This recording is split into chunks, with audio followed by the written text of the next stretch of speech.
In this video, Dr. Jordan Peterson explains the importance of alignment of emotions and thoughts, and he also talks about how you need to think so your anxiety is working for you instead of against you. And so Jung thought, well, one of the things that you're trying to do is to get your thoughts and your emotions integrated. And so, the classic Enlightenment viewpoint, roughly speaking, is something like passion is the enemy of reason, right? And so to the degree that you're rational, it's sort of a Freudian viewpoint, it's because you got your emotions under control.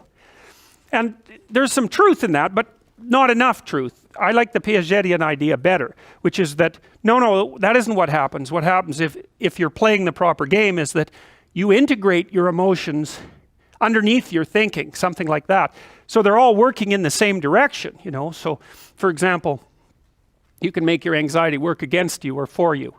And one of the ways I made a program called the Future Authoring Program that I think helps people do that. Because one of the things you see when you're talking to people and they're trying to solve problems is that they're afraid to face the problem. And so then their anxiety is working against them, and you can think about it as antagonistic to rationality.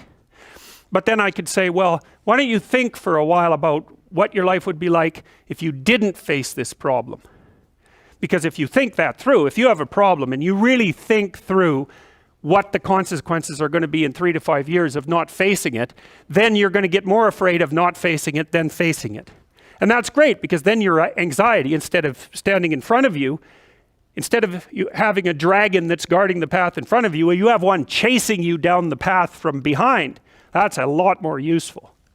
And so, that's just a minimal example of the utility of getting your emotions and your thoughts aligned the same way.